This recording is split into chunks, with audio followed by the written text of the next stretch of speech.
Usually, when Shaquille O'Neal gets brought up in an NBA conversation, it's only a matter of time until we eventually make our way towards mentioning Kobe Bryant as well, and vice versa. These two are synonymous with each other. But you do know that Shaq already had himself a Kobe before Kobe, and unfortunately, they had themselves a similar fallout.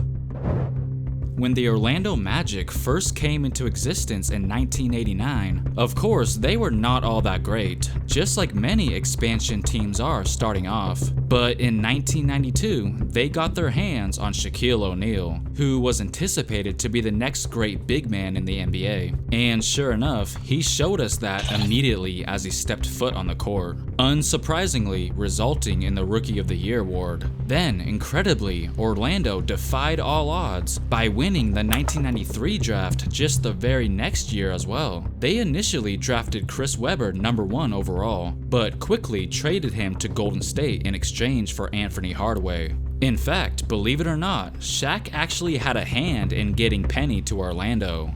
It was said that leading up to the 93 draft, Shaq kept promising and reassuring Webber that Orlando will take him #1 overall, and that there was nothing to worry about. But then, when Shaq met Penny Hardaway on the set of the movie Blue Chips, Shaq started to actually want the Magic to draft him instead, because they had such good chemistry during the basketball scenes. If you weren't in that movie, do you think they probably would have taken C. Webb, wouldn't they? They definitely would have taken C. Webb #1 overall. Orlando, he went #1 overall, but Orlando would have taken him for sure if I would not have been in that movie. I just did a good job of promoting myself and making sure the big fella was always happy. And what's funny is, Shaq actually thought that Penny was just an actor at first. Quote, "I finally told somebody, man, I don't know why this dude's an actor. He can play in the league." They were like, he is going to play. He's probably going top 3 in the draft. Which is exactly what happened, but once again ended up going to the Magic. Penny was a 6'7" point guard who could basically do it all, scoring or distributing, and was billed as the next Magic Johnson. The Magic believed to have had their duo for many years to come. The two of them knew that if everyone is calling them Magic and Kareem 2.0, then they better perform like it, which they did just that, experiencing success right off the bat. And with the pieces they had around them, they were must-watch TV, one of the hottest teams in the league. They quickly went from expansion team to serious title contenders in a blink of an eye. And before you knew it, they were playing on the biggest stage, something I'm sure the teams who had been established for much longer than them envied. The teams that they had to go through to get to the 1995 NBA Finals were the Boston Celtics in the first round, Chicago Bulls in the second round, and the Indiana Pacers in the conference finals. The Pacers pushed them to 7 games in that conference finals, but we all know the series that we mostly revisit. Heading into this matchup, people were curious to see if Michael Jordan could pull it off and actually defeat the #1 seed Orlando Magic after taking significant time off to play baseball. They made quick work of the Charlotte Hornets in the series before, so nobody really knew what to expect. But long story short, the Magic were just too much for Jordan and the Bulls, eliminating them in 6 games, spoiling MJ's return, ultimately becoming the last team to ever knock off the Jordan-led Bulls. Now, I would love to say that Orlando's season had a happy ending, but as we all know, it didn't. They got swept by the Houston Rockets in the finals, but instead of getting all depressed about it, they used it as motivation to get back to the top. That following season, the Magic were dominant once again, despite Shaquille O'Neal missing the majority of the first half of the season due to injury, winning an impressive 60 games that year. But the Chicago Bulls were even more dominant. It was almost as if they didn't even know how to lose a game, winning a ridiculous 72 games. And it was clear that Jordan was out for some revenge. And that's exactly what he got when he swept the Magic in the 1996 Eastern Conference Finals. Of course, Orlando just thought, hey, there's always next year. But little did they know that that was the last game of the Shaq and Penny era. Well, actually, Penny said that he did hear rumblings of the possibility that Shaq might be on the move throughout the whole season leading up to free agency, but he didn't think it would actually happen. I didn't know Shaq was leaving, but I guess as the season was going on, he was kind of thinking, man, maybe this is it for me. Maybe I need to change scenery. And I saw all the articles, but I'm still not really paying attention. I'm thinking, well, we're going to get through this.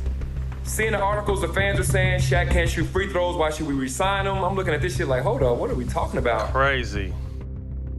Now, the narrative that has been believed for many years was that Shaq left Orlando for more money and more publicity in LA, but it turns out that that wasn't exactly the case. You see, Shaq became a huge celebrity right out of the gate, transcending the sport of basketball. But apparently, he didn't want to share that spotlight with anyone else. I suspect, though, that there's some problems on the Magic. I don't think that they have a lot of harmony on that team. Whatever network we were on at that time, they would say Shaq in the Orlando Magic versus, you know, whoever. If they said Penny in the Orlando Magic, then I think there was exception taken to that.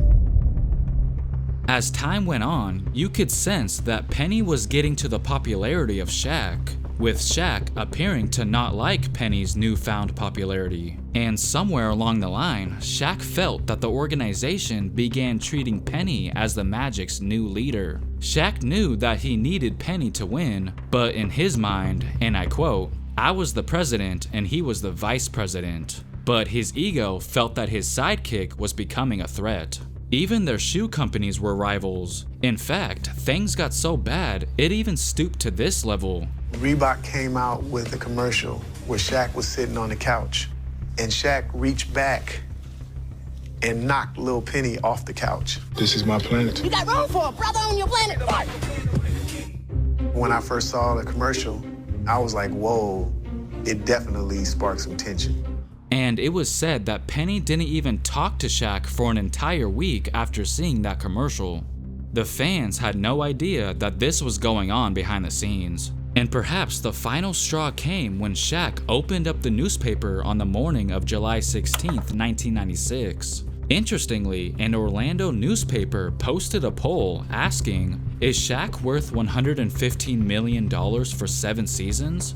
And to Shaq's surprise, the overwhelming majority who took the time to call in answered no to that question. And apparently that was all that he needed to hear, because just 2 days later, Shaq gave us the original decision and announced that he would be taking his talents to Hollywood.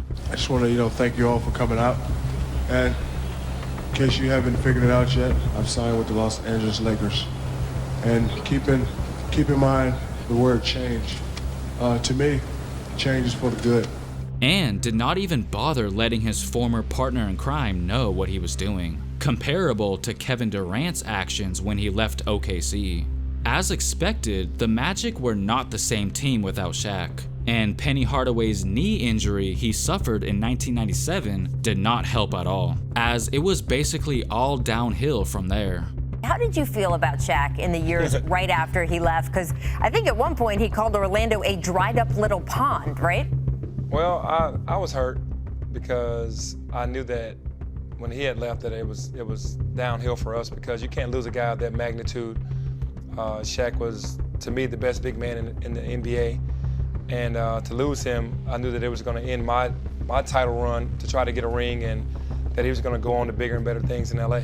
Now, of course, we can't end this video on a bad note, because Shaq and Penny's relationship is all good now. In fact, Shaq says that although it worked out very well for him in LA, he would have stayed in Orlando if he was granted a do-over. I never told anybody this, but when I left and I used to watch y'all play, I started saying to myself, did I make a mistake?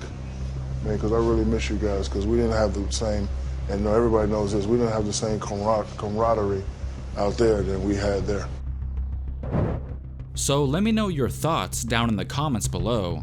And if you enjoyed this video, make sure to hit that like button and don't forget to subscribe. Thanks for watching.